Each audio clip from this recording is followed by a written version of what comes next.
Hello everyone, welcome to S UPPSC. मेरा नाम वंदना सिंह है। कि 1 जून से हमारा test series and current affair course start हो रहा है, तो इस नंबर पे व्हाट्सएप करके आप रजिस्ट्रेशन करा सकते हैं। चलिए हम हिस्ट्री के मोस्ट इंपॉर्टेंट क्वेश्चन डिस्कस करते हैं। Question number 1, consider the following events. तो यहाँ आपको कुछ इवेंट्स गिवन है और इसको आपको करेक्ट क्रोनोलॉजिकल सीक्वेंस में लगाना है। 1, Indigo revolt. 2, Santhal rebellion. 3, Deccan right. 4, mutiny of sepoys. तो इसका आंसर है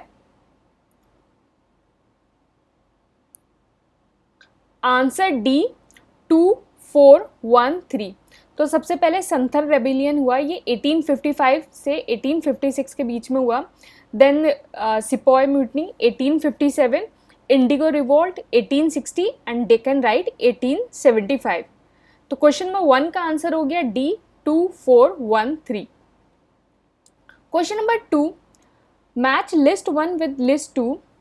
तो आपको लिस्ट 1 से लिस्ट 2 में मैच करना है। लिस्ट 1 में कुछ रिवोल्ट्स गिवन है एंड लिस्ट 2 में इनकी लोकेशन गिवन है, ये कहाँ हुए थे। तो इसका आंसर है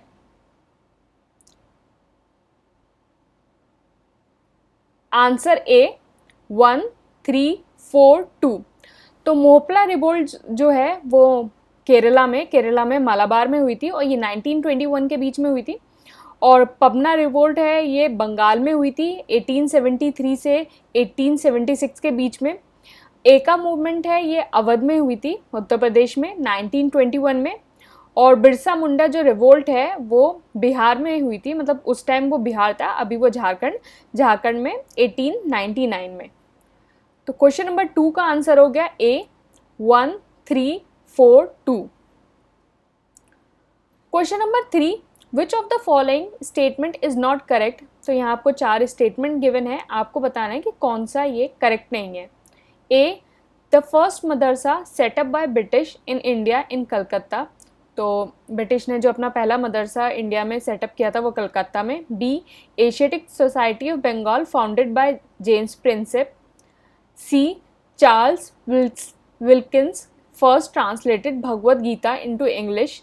D, William Jones translate Shakuntala into English. तो इसमें से आपको बताना है कौन सा स्टेटमेंट सही नहीं है। तो इसका आंसर है answer b, Asiatic Society of Bengal founded by James Prinsep.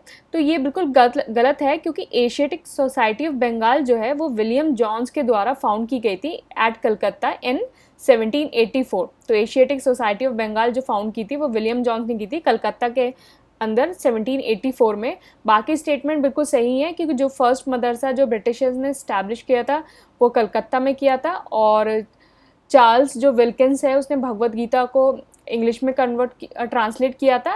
And William Jones ने जो है शकुंतला को इंग्लिश में ट्रांसलेट किया था।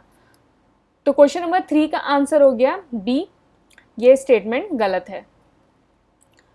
Question number 4, which of the following established first. तो यहाँ आपको कुछ कॉलेज गिवन है, आपको बताना है इनमें से कौन सा कॉलेज सबसे पहले एस्टैब्लिश हुआ था।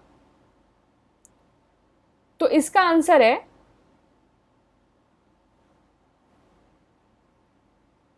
Answer A, Hindu college Calcutta. तो हिंदू कॉलेज जो कलकत्ता है वो सबसे पहले इस्टेब्लिश हुआ था, ये 1817 में इस्टेब्लिश हुआ था। और ये जो इस्टेब्लिश करा था वो डेविड हरे और एलेक्जेंडर डफ ने मिलकर इस्टेब्लिश किया था, और विद द हेल्प ऑफ राजा राम मोहन रॉय। और जो दिल्ली कॉलेज है वो 1824 में इस्टेब्लिश हुआ। माया कॉलेज जो अजमेर में 1875 में इस्टेब्लिश हुआ। और मुस्लिम एंग्लो ओरिएंटल कॉलेज जो है अलीगढ़ में 1824 में इस्टेब्लिश हुए। तो इन सब में जो सबसे पहले इस्टेब्लिश हुआ हिंदू कॉलेज हुआ था 1817 में। तो क्वेश्चन नंबर 4 का आंसर हो गया A, Hindu college Calcutta. Question number 5, the establishment of the first women university in Mumbai was the result of the effort of. तो मुंबई में पहली जो महिला विश्वविद्यालय की स्थापना के प्रयास का परिणाम था। तो इसका आंसर है आंसर बी, डी के कार्वे। तो डी के कार्वे ने जो जो फर्स्ट इस्टेब्लिशमेंट की थी विमेन यूनिवर्सिटी का मुंबई में। और बेसिकली जो डीके कार्वे है उसने 1893 के अंदर जो विडो मैरिज एसोसिएशन भी फाउंड किया था, और उन्होंने जो हिंदू विडो होम जो है वो पूना के अंदर ओपन किया था। तो क्वेश्चन नंबर 5 का आंसर हो गया b, DK Karve. Question number 6, which of the following had vigorously advocated for religious education in Indian university. तो किसने निम्नलिखित में से किस भारतीय ने विश्वविद्यालयों में धार्मिक शिक्षा की जोरदार वकालत की थी। तो इसका आंसर है आंसर डी, मदन मोहन मालवीय। तो मदन मोहन मालवीय ने जो है धार्मिक शिक्षा को बहुत बढ़ावा देने की बात की थी, और उन्होंने मदन मोहन मालवीय ने जो BHU है बनारस हिंदू यूनिवर्सिटी जो वाराणसी में है वो फाउंड किया था 1960 में। और उन्होंने कुछ जो न्यूज़पेपर हैं और वो भी कुछ पब्लिश किए थे। जो न्यूज़पेपर उन्होंने पब्लिश किए थे उनका नाम है हिंदुस्तान, इंडियन यूनियन और मर्यादा और किसान। तो ये सारे जो न्यूज़पेपर्स हैं वो मदन मोहन मालवीय से रिलेटेड है। तो क्वेश्चन नंबर 6 का आंसर हो गया D, Madan Mohan Malviya. Question number 7, which of the following pair is correctly match. तो यहाँ आपको कुछ पेयर्स गिवन है, आपको बताना है कि कौन सा पेयर करेक्टली मैच है।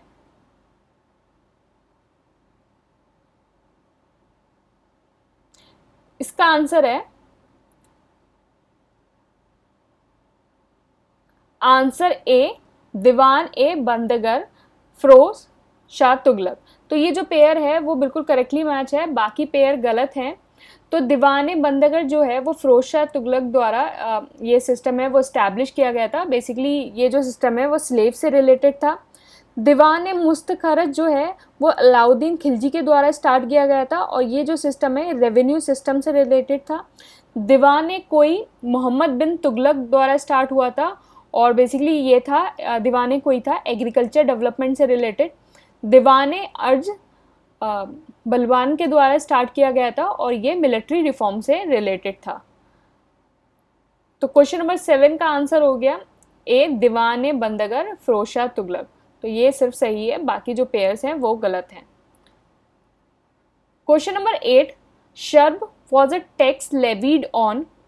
तो शर्ब एक तरह का कर जो किस चीज पे लगाया जाता था।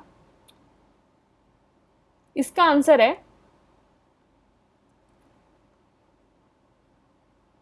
Answer B, irrigation.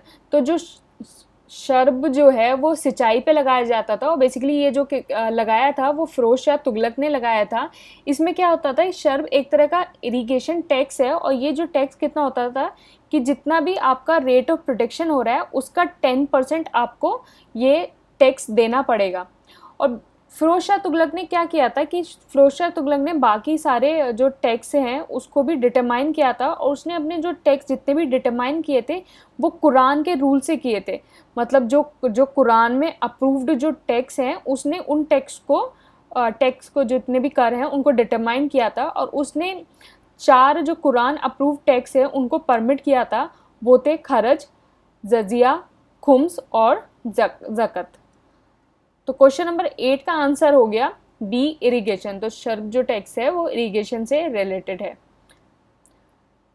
Question number 9, consider the following.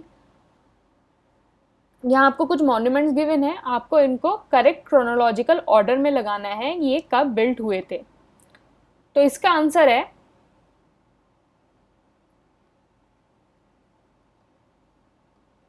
Answer B, 3124। तो सबसे पहले कुतुब मीनार जो कुतुबुद्दीन ऐबक ने स्टार्ट किया था, और बेसिकली वो स्लेव डायनेस्टी से बिलोंग करता है। एंड जो तुगलक का बाद है वो Ghiyasuddin Tughlaq, Tughlaq dynasty. And Lodi garden Lodi dynasty से, एंड फतेहपुर सीकरी अकबर से। तो इस तरह से ये कुतुब मीनार जो हो गया कुतुबुद्दीन ऐबक, और तुगलक जो गयासुद्दीन तुगलक, और Lodi garden Lodi dynasty, and Fatehpur Sikri Akbar.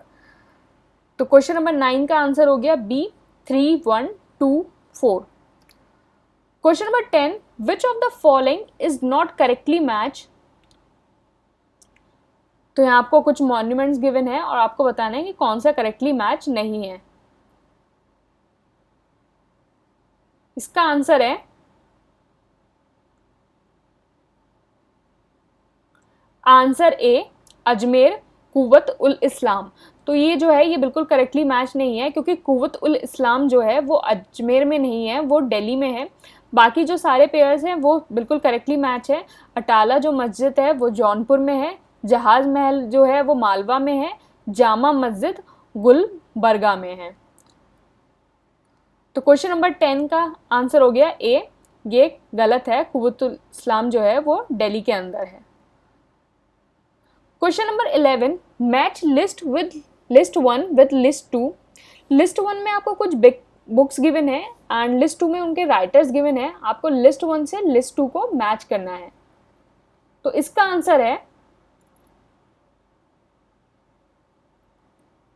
Answer c, 3, 4, 1, 2। तो जो तारिक ए हिंद है वो अलबरूनी ने लिखी है। तारिक ए दिल्ली जो है वो खुसरो ने लिखी है। एंड रिहला इब्न बतूता एंड तबकात ए नसरी जो है वो मिनहाज उस सिराज ने लिखी है। तो मिनहाज ने जो तबकात ए नसरी लिखी है। तो क्वेश्चन नंबर 11 का आंसर हो गया answer c, 3, 4, 1, 2। Question number 12, what is the sequence of arrival of these travellers. तो यहाँ आपको कुछ ट्रेवलर्स गिवन है और इनको आपको सीक्वेंस में लगाना है कि इनका अराइवल इंडिया के अंदर किस सीक्वेंस से था। तो इसका आंसर है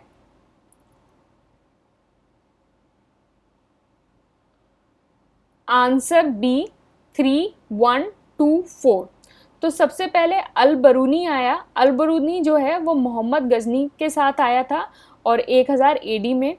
फिर उसके बाद इब्न बतूता आया। इब्न बतूता एक मोरक्कन ट्रैवलर था और ये मोहम्मद बिन तुगलक के टाइम में आया था। फिर उसके बाद जो है वो ट्रेवेनियर आया और ट्रेवेनियर जो है एक फ्रेंच ट्रैवलर था और ये शाहजहाँ के पीरियड में आया। फिर उसके बाद मनूची आया और ये इटालियन ट्रैवलर था और ये दारा शिकोह के टाइम में आया। तो क्वेश्चन नंबर 12 का आंसर हो गया B, 3, 1, 2, 4। Question number 13, in the post Vedic period which was considered as the access of Aryan culture. तो पोस्ट वैदिक पीरियड में कौन सा एरिया जो है वो एक्सेस ऑफ आर्यन कल्चर कहलाया जाता था। तो इसका आंसर है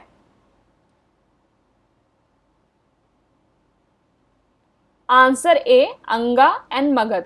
तो अंगा और मगध जो है वो एक्सेस ऑफ आर्यन कल्चर कहलाए जाते थे। बेसिकली जो अंगा और मगध है वो बहुत ही ज़्यादा एडवांस थे इन साइंस, मैथ्स, एस्ट्रोनॉमी और रिलीजन। जितने भी ये सारे ग्रेट इनिशिएटिव हैं उन सब में ये बहुत एडवांस थे, इसलिए इनको एक्सेस ऑफ आर्यन कल्चर कहा जाता था।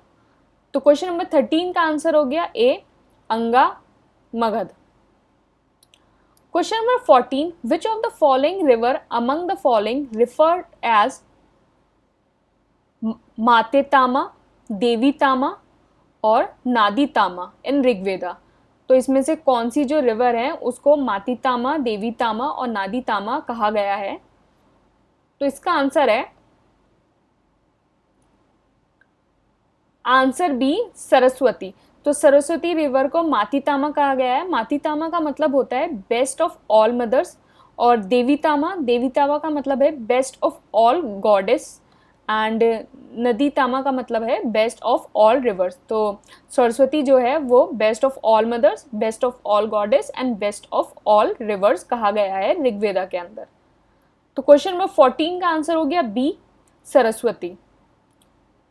Question number 15, given the name of the tribe which is not related to Panchajana of the Rigveda Aryan. तो यहाँ कुछ ट्राइब्स गिवन है, आपको बताने कि कौन सी ये जो ट्राइब है वो ऋग्वेदा आर्यन में जो है वो पंचजना नहीं है। तो इसका आंसर है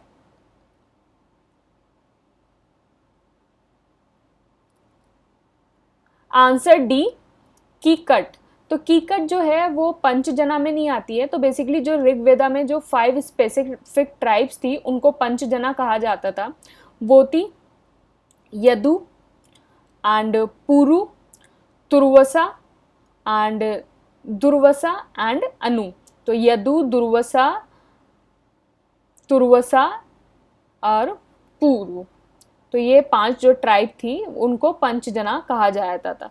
कीकट ट्राइब को पंचजना में नहीं काउंट होती थी। तो क्वेश्चन नंबर 15 का आंसर हो गया डी, कीकट। ये हम टेलीग्राम पे डेली क्विज कंडक्ट कराते हैं, तो आप टेलीग्राम ज्वाइन करके इस डेली क्विज में पार्ट ले सकते हैं। ये बिल्कुल फ्री है। और ये वीडियो यहीं ख़त्म होता है। Thank you and all the best.